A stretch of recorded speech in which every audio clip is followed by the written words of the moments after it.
बेटी, मनुष्य के जीवन में जो भी भाग्य में लिखा होता है वो घटित होता ही है, उसे कोई भी टाल नहीं सकता। इसलिए है बेटी, अपनी चिंता को दूर करके निश्चिंत होकर अपने जीवन को बिताओ। आपके जीवन का यही सत्य है। जीवन और मृत्यु मनुष्य के जीवन का परम सत्य है। मनुष्य क्या लेकर आया था और क्या लेकर जाएगा, ना कुछ लाया है ना ले जाएगा। मनुष्य को अपने भाग्य के साथ साथ कर्म भी करना चाहिए।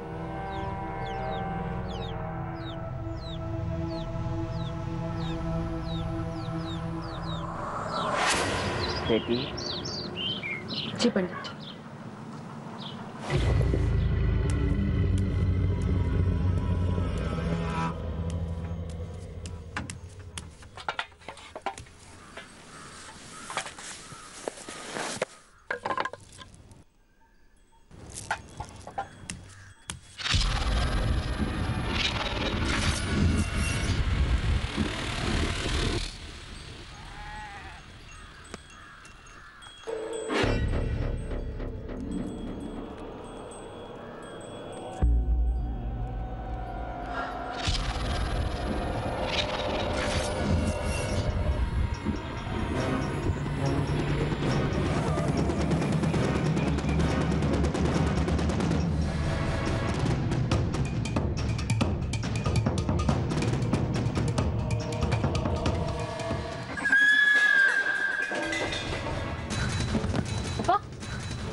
क्या हुआ इसे? क्या हुआ?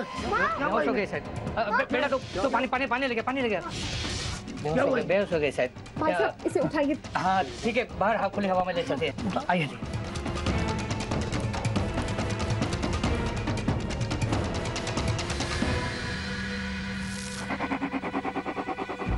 की हॉल दीपा? दीपा क्या हुआ? मैंने दोन की देवता को खिड़की पे देखा।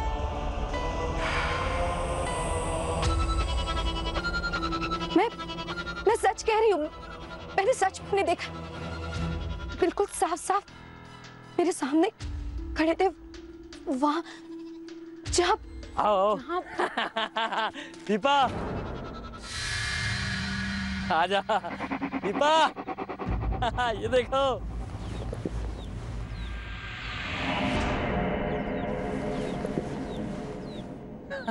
देखो, अरे कौन आया है? अपना भाईती राजेंद्र जिंदा है, हैं?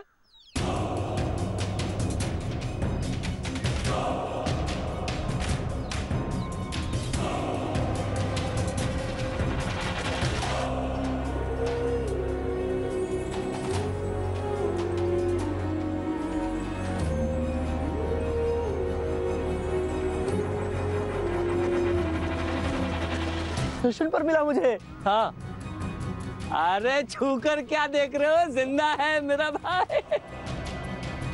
आओ भाई। अरे हटो यार, अंदर तो जाने दो। चलो। अरे मेरा भाई। कहते हैं 1,40,000 योनियों के बाद हमें मनुष्य योनि प्राप्त होती है। जिस तरह जन्म निश्चित है, उसी तरह मृत्यु, और मृत्यु के साथ मुक्ति। ऐसा माना जाता है कि मरने के बाद दैहिक संस्कार से लेकर 13वें तक अगर सारी क्रियाएं ढंग से की जाए तो इंसान की आत्मा को मुक्ति प्राप्त होती है। मौत की इन तारीखों में बरसी की भी अपनी अहमियत होती है। ऐसे ही एक बरसी पर हुआ एक इंसान के जिंदा होने का चमत्कार। आज से कई साल पहले आसाम में राजेंद्र नाम का एक आदमी अपनी 5वीं बरसी पर अचानक घर वापस आ गया। अब इसे आप क्या कहेंगे? भगवान का आशीर्वाद या किसी शैतान का छलावा? लीजिए पानी। ऐसा चमत्कार कहीं देखा है? आप भी लीजिए। भगवान का लाख शुक्र भाई। अरे राजेंद्र, इतने साल तक तुम कहाँ थे? आखिर कहाँ थे इतने साल तक, और क्या कर रहे थे? बोलो भाई। अरे नहीं, भाईती अभी अभी तो आया है और इतने सालों के बाद आया है। मुझे पता है आप लोग बहुत खुश हैं इसे देखकर। लेकिन क्या है ना, उसे आराम की जरूरत है। अब मुझे पता है आपको हजारों सवाल पूछने हैं। अब तो वक्त ही वक्त है ना हमारे पास, सवालों के लिए भी और जवाब देने के लिए भी। हाँ, आप सच कह रहे हैं। अभी ये सदमे में इनको समझने के लिए थोड़ा वक्त चाहिए कि ये सब क्या हो रहा है। दादा नमस्कार, मैं पत्रिका से हूँ। अगर आपको एतराज ना हो तो एक फोटो ले लो इनके साथ अखबार के लिए। अरे हाँ हाँ, क्यों नहीं, आखिर दुनिया हमारी खुशी बांटे भाई। मैं भी साथ में खिंचवा लेता हूँ। जरा अच्छे से खींचना। हाँ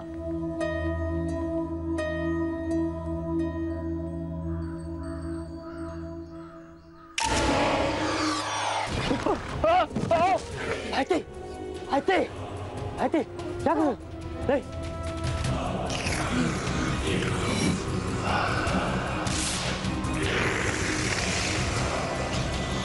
भाईते, शांत, बैठो, भाईते बैठो, बैठो भाईते। देखो, भाईते की तबीयत ठीक नहीं है। अब इतने सारे लोग, इतनी भीड़, अब सर तो घूम ही जाएगा ना, किसी का भी सर घूम जाएगा। आप लोग जाइए। हाँ ठीक है ठीक है, वैसे भी काफी वक्त हो गया है, हम लोग चलते हैं। नमस्ते नमस्ते।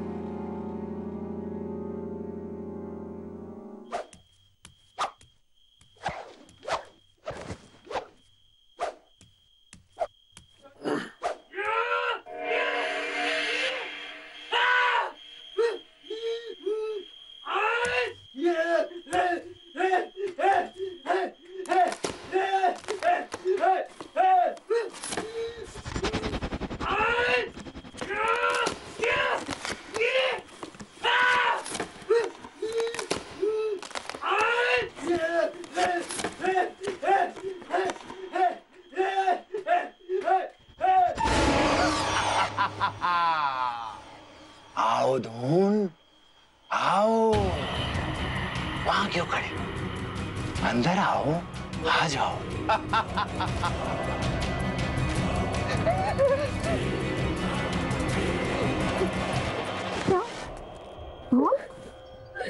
क्यों रो रहे हो?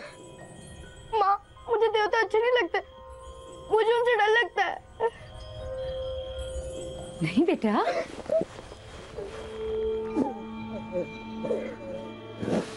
दीदी आप इसे संभालिए।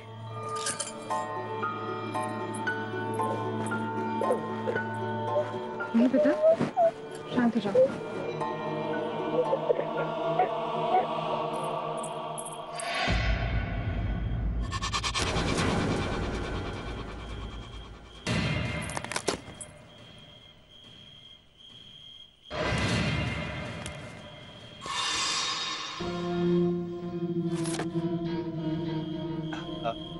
ये सब मैंने तोड़ दिए, सब पुराने हो गए थे ना, और खराब भी हो गए थे।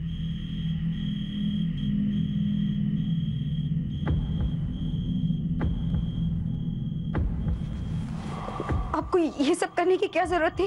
वो सबको पुरानी चीजों से लगाव हो जाता है ना, तो घर में नई चीजें नहीं आती, तो मैंने इन सबको तोड़ दिया। लेकिन मैं इसके लिए नए खिलौने लेके आऊंगा। मैं धून के लिए नए खिलौने ले आऊंगा। धून, हम दोनों साथ में जाएंगे। हम नए खिलौने लेके आएंगे, और वो भी इसकी पसंद के।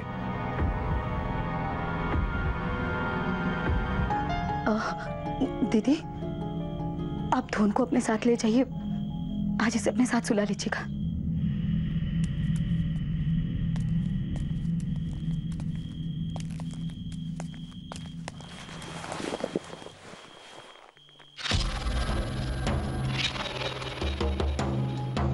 आओ, वहां क्यों खड़े हो? घबराओ मत,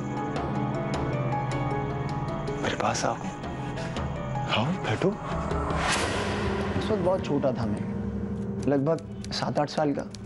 हाँ, पर इतनी समझ थी मुझ में कि देवता का बर्ताव कुछ नॉर्मल नहीं था। पहले मुझे लगा कि इतने साल वो हमसे अलग रहे हैं, शायद इसीलिए मैं इतना अनकंफर्टेबल फील हो रहा हूँ। और फिर मैंने अपने दिल की बात कभी किसी से नहीं कही।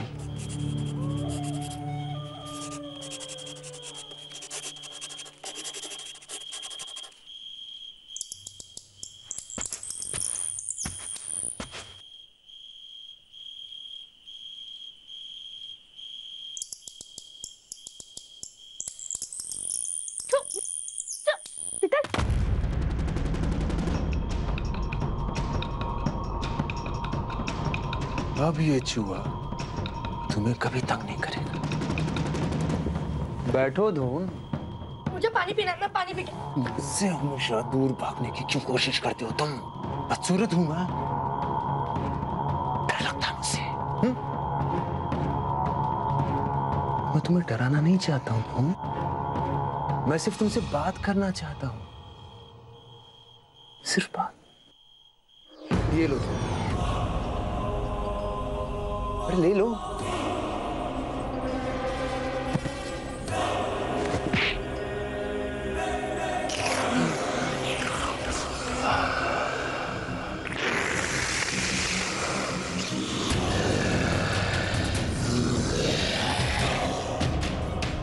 तू बहुत बिगड़ गया, अपने से बड़ों का आदर करना भूल गया। तुझे सबको सिखाना पड़ेगा। कितनी सुहानी रात है, तारा मतलब ठहरने में कितना मजा आएगा।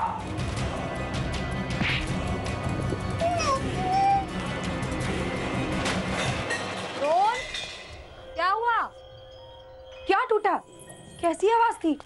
कुछ नहीं, वो तुम्हारा बेटा एक छोटे से चूहे से डर गया, मैंने उसे मार दिया। बस उसी दरमियान ये घोड़ा गिर गया।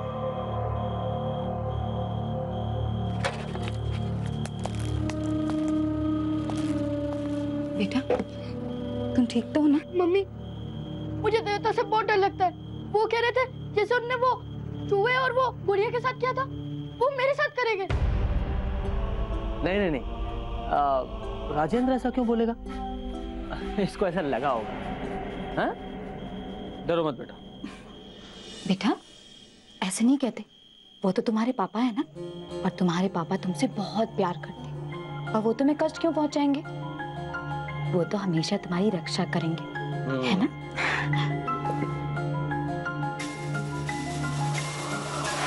धोन ने बताया कि उसे अपने पिता से ना जाने क्यों डर लगने लगा था। दीपा भले ही धोन को समझा रही थी, लेकिन कहीं ना कहीं उसके मन में धोन के व्यवहार को लेकर अजीब सी हलचल मची हुई थी। किसी को नहीं पता था कि राजेंद्र की हरकतों के पीछे आखिर क्या राज है।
का शरीर इतना ठंडा क्यों है? एक इंसान का शरीर इतना ठंडा कैसे हो सकता है?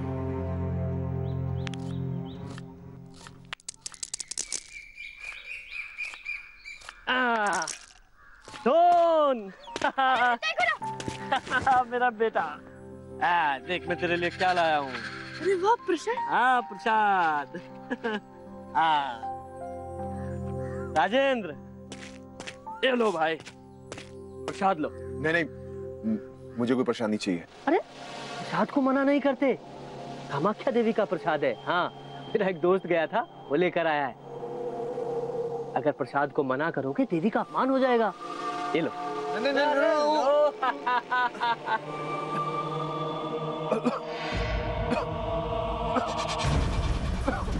राजेंद्र क्या हुआ? क्या हुआ? राजेंद्र मैं पानी लेकर आती हूँ। हाँ क्या हुआ? ठीक है। ये प्रसाद पूरा निकल गया, बड़ा अशुभ हुआ। घर में पूजा रखवानी पड़ेगी। नहीं, इस घर में कोई पूजा नहीं होगी। लेकिन ग्रह शांति के लिए पूजा बहुत जरूरी है, और तुम भी तो इतने सालों बाद लौटे हो, भगवान का शुक्रिया तो अदा करना ही चाहिए ना। नहीं, कान खोल के सुन लो सब लोग, जब तक मैं इस घर में हूँ तब तक इस घर में कोई पूजा नहीं होगी। तुम इतना गुस्से में क्यों हो? और मैंने ऐसा तुम्हें क्या कह दिया? इस तरह से तुमने आज तक मुझसे कभी बात नहीं की। राजेंद्र। अरे देवर जी, इन्हें क्या हुआ? राजेंद्र की तबीयत अभी भी ठीक नहीं लग रही है, उल्टी भी की उसने। तो डॉक्टर को दिखा दो। हाँ?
अब आपका नंबर है, अंदर जाइए।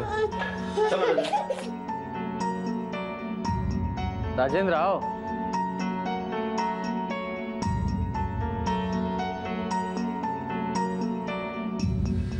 आप रुक जाइए, एक पेशेंट के साथ केवल एक ही आदमी जा सकता है। आप बैठ जाइए।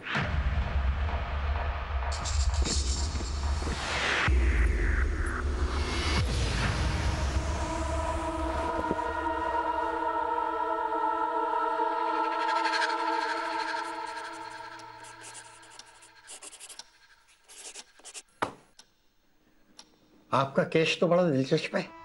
एमनीशिया के साइन दिख रहे हैं। क्या आपका कोई एक्सीडेंट हुआ था जिसके बाद आपकी याददाश्त चली गई? नहीं, ऐसा तो कभी नहीं हुआ। हो सकता है आपको वो हादसा याद ना हो, लेकिन अब आप सबको पहचान तो रहे ना? हाँ हाँ डॉक्टर साहब, बिल्कुल पहले की तरह एकदम। अरे ये बिल्कुल रेयर केस है। इसके अंदर इन 5 सालों में क्या हुआ वो तो इनको याद नहीं है, और बाकी सब याद है। चलिए टेबल पे लेट जाइए, मैं आपको चेक कर लेगा। आइए आइए। चलिए चलो राजेंद्र, चलो।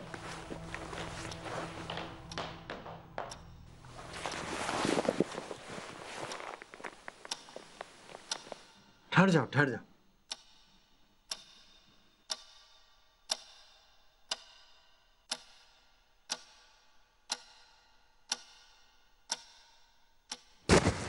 डरो मत, मैं सिर्फ तुम्हारी पल्स चेक कर रहा हूं।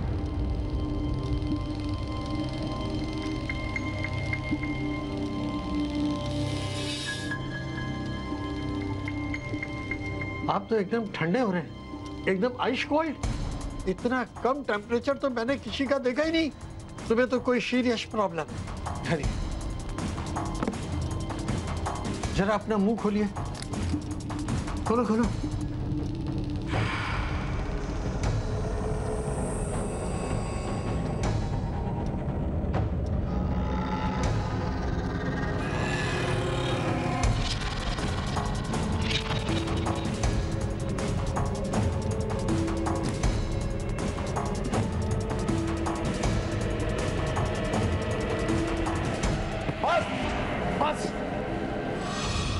मत छूना, बहुत हो गया।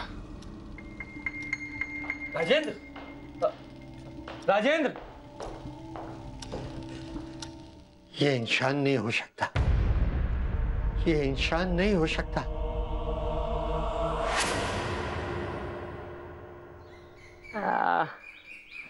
कुछ मेंटल प्रॉब्लम लगती है। डॉक्टर भी सही नहीं था, बीमारी समझ ही नहीं पाया।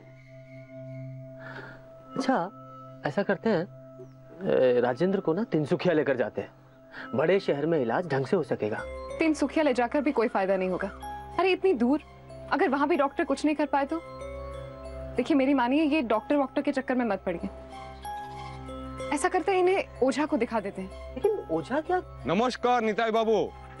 हाँ नमस्कार, आइए आइए, बैठिए। जी नहीं नहीं, धन्यवाद, मैं यहीं ठीक हूँ। आपके पास कोई और फोटो है राजेंद्र जी की? फोटो? क्यों, क्या हुआ? हाँ, उस दिन आपने ली थी ना हम सबके साथ। जी ली तो थी, लेकिन उस फोटो के साथ कुछ अजीब सा हो गया है। जब मैंने डेवलप कराई तो खराब हो गई। ये देखिए। हाँ?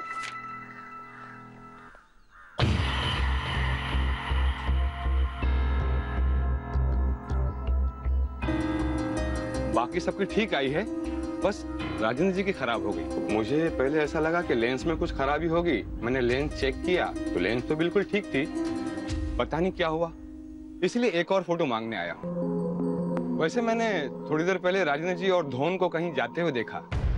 रोकने की कोशिश की लेकिन वो आगे निकल गए, इसीलिए मैं यहाँ आया। धोन राजेंद्र के साथ है? हाँ। मुझे लगता है हमें चलकर उन्हें ढूंढना चाहिए। ढूंढना चाहिए? कहीं गए होंगे तो यहीं वापस आएंगे ना वो। नहीं, आप बस चलिए और हमें बताइए कि आपने उन्हें कहाँ देखा था। चलिए। आइए।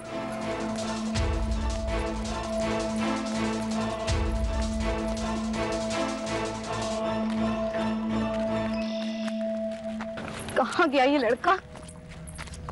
मैंने राजेंद्र जी और धोन को यहीं से जाते देखा था। अच्छा, चलिए। धोन, धोन, धोन। पंडित जी, आपने राजेंद्र और धोन को कहीं देखा है क्या? नहीं। कहाँ गई? चलिए। वो आपने धोन को कहीं देखा है? नहीं, मैंने नहीं देखा है। राजेंद्र को कहीं देखा है? नहीं, मैंने नहीं देखा है। कहाँ होंगे? मैंने देखा है। कहाँ देखा है? उस तरफ, झील की तरफ। झील की तरफ? चलिए।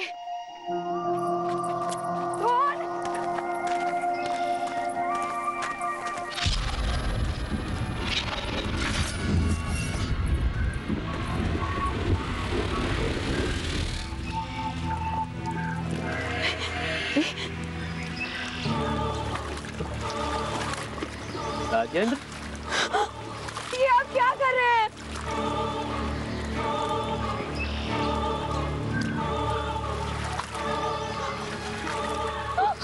कौन कहाँ है? माँ!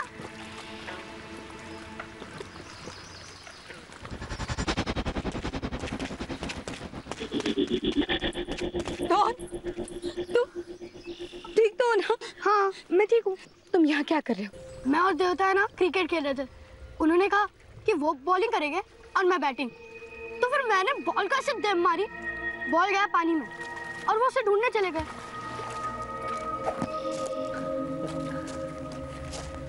तुम इतना घबराई हुई क्यों थी? तुम्हें क्या लगा? तो पानी में क्या कर रहा है? कुछ नहीं। चल। डोन, आज तो मेरी बैटिंग रह गई।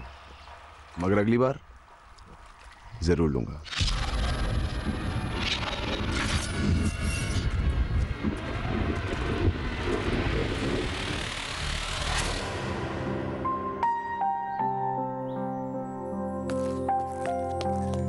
निताई खुरा। हाँ बेटा, क्या हुआ? देवेंद्र की तबीयत कैसी है? सुधार हो रहा है ना उसकी तबीयत में? देवेंद्र खुरा को कुछ हो गया। दीपा खुरी को बुलाया है। दीपा से मिलना है? हाँ ठीक है, आती है अभी थोड़ी देर में। नहीं, उन्होंने बोला कि आप भी ले आओ। अब भी मिलना है? लेकिन दीपा से ही क्यों मिलना है? जो भी है, बहुत गंभीर मामला लग रहा है। मैं अभी जाती हूँ। चलो बेटा।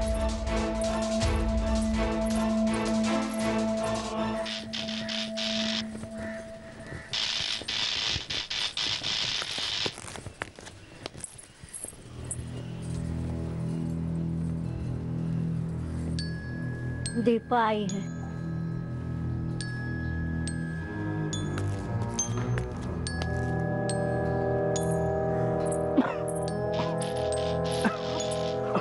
आप आराम से लेटे रहिए, मैं यहीं पर हूँ। आपको कुछ बात करनी थी। तुम बाहर जाओ, मुझे बात करनी है कुछ।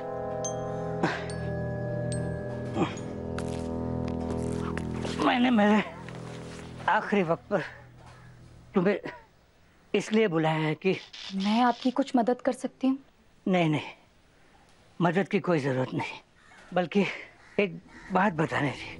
मैं मेरे किए का पश्चाताप करना चाहता हूँ। अब मेरा अंत आ गया है। 5 साल पहले मैंने राजेंद्र को पैसों के साथ अकेले बुलाया था। उसको कहा था कि एक जगह है, उसमें निवेश कर सकते हैं, मुनाफा भी अच्छा होगा। वो पैसों के साथ आया, लेकिन मैंने उसको क्या? फिर मैंने उसके पेट में चाकू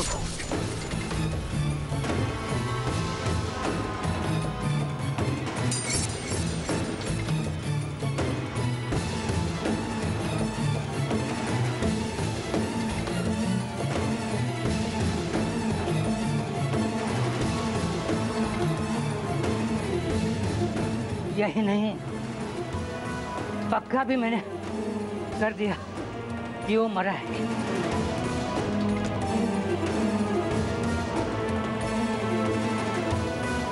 इन्हीं हाथों से उसको मार डाला मैंने। वो सच में मर गया। वो जब से वापस आया है, उसने मेरा ज़मीर और मेरा डर सब कुछ मुझे अंदर से खा रहा है। इसलिए मेरी भी ये हालत हो गई। मैं तो अब मरने वाला हूँ, लेकिन मरने से पहले एक अच्छा काम करना चाहता हूँ।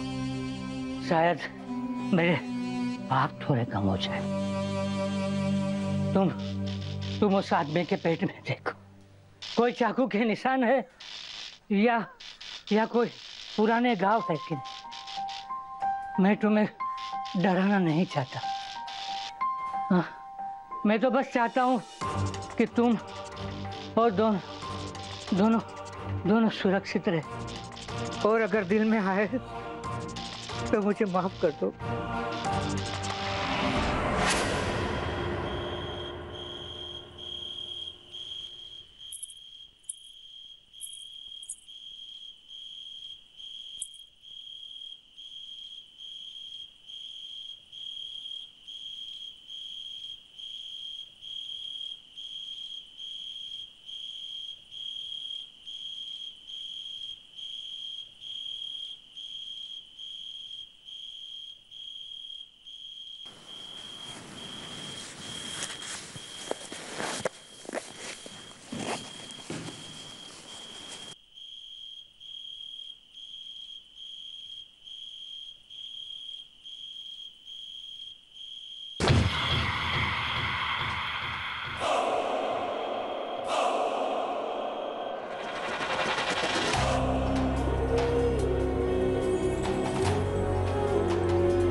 का निशान तो है नहीं। ये मेरे पति नहीं हो सकते। एक बार और देखती हूँ।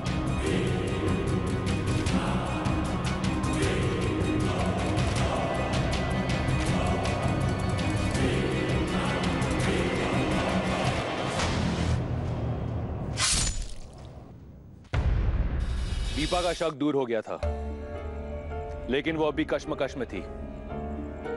क्या राजेंद्र सच में मौत के मुंह से बचकर वापस आया था? अगर ये सच था, तो फिर उसकी आदतें राजेंद्र जैसी क्यों नहीं थी? अगर वो राजेंद्र नहीं था, तो फिर वो कौन था जो उसके पति के भेष में उसके साथ रह रहा था? वो क्यों आया था?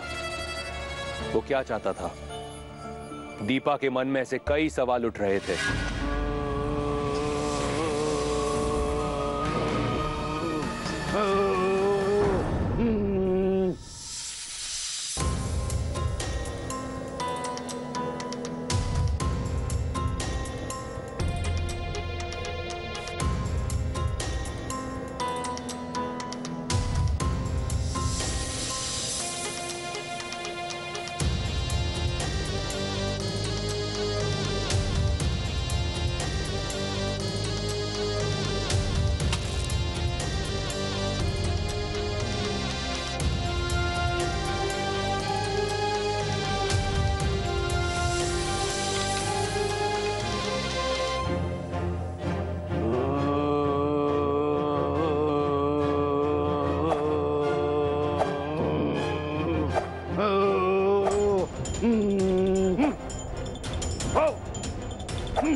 राजेंद्र को बुलाना चाहता हूँ।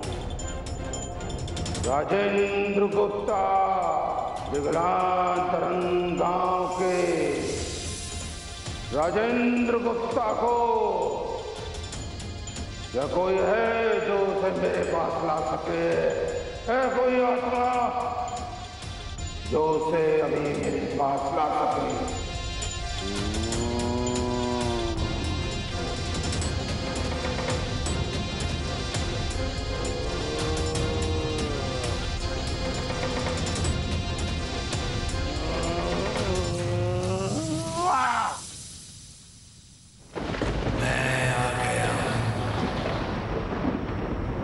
क्या चाहिए मुझसे?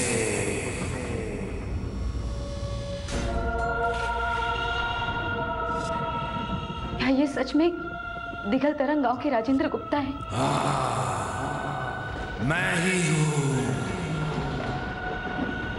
अगर तुम यहाँ हो तो वो मेरे घर पर कौन है? वो तो मेरा शरीर है। मेरी आत्मा यहाँ कैद है। मुझे मुक्ति चाहिए। मतलब? मुझे 5 साल पहले मार दिया गया था, मगर मेरा दाह संस्कार नहीं हुआ। मेरा शरीर गलत हाथों में पड़ गया। 5 साल से मेरा शरीर भटक रहा है इधर उधर। मुझे मुक्ति चाहिए। तो फिर तुम्हारे शरीर में कौन है? किसके काबू में है वो?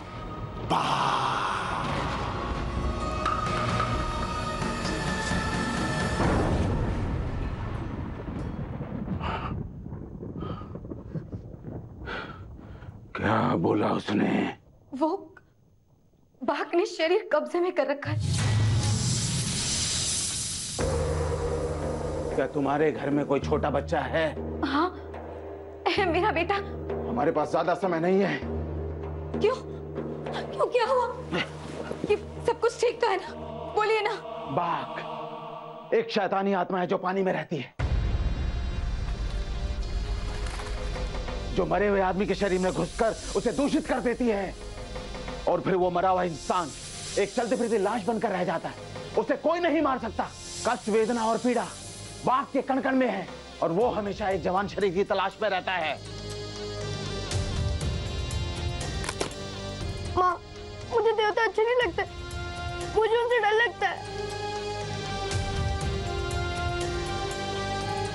उसे कोई नहीं मार सकता। ज्यादा से ज्यादा वो 5 साल तक उस शरीर को काबू में रख सकता है, और फिर वो एक नया शरीर ढूंढती है। इसीलिए तुम्हारे बच्चे की जान खतरे में है। नहीं, मेरे बच्चे नहीं। अपने आप को संभालिए, गंवाने के लिए हमारे पास ज्यादा समय नहीं है। मैं पूरी तैयारी कर चुका हूँ, बस सिर्फ मुझे एक चीज और चाहिए। चीज? कैसी चीज? मुझे एक शरीर चाहिए, मुर्गे का। मुर्गा? मतलब? बाघ को हम सिर्फ मुर्गे के शरीर में कैद कर सकते हैं, इसके अलावा हमारे पास कोई और चारा नहीं है। और ओझा जी की मदद से सच्चाई सामने आई। उस वक्त उन्हें लगा कि बहुत देर हो गई है, कुछ समझ ही नहीं आ रहा था कि क्या करें। बस उन्हें यह था कि किसी तरह बाघ को रोकना है और मेरी जान बचानी है। डॉन कहाँ हो तुम? डॉन, भाई साहब, क्या हुआ? डॉन, क्या हुआ आपको? बेटा डॉन यहाँ पे भी नहीं है, कहाँ चला गया ये लड़का? क्या हुआ आपको? क्या हुआ? घर में कहीं भी नहीं है, क्या हो गया? मुझे बताओ, यहाँ कोई आसपास पानी वाली जगह है, झील या तालाब? हाँ, यहाँ कुछ दूरी पर एक झील है जहाँ राजेंद्र तैरने जाया करते थे। चलो, अभी चलो, इसी समय।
तुम ये शरीर मुझे छोड़ने पे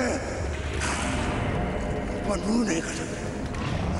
ये शरीर हम मेरा है, ये शरीर मैं छोड़ नहीं जा सकता, नहीं जाऊंगा।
बाघ को मैंने उस मुर्गे के शरीर में कैद कर जंगल में गाड़ दिया है।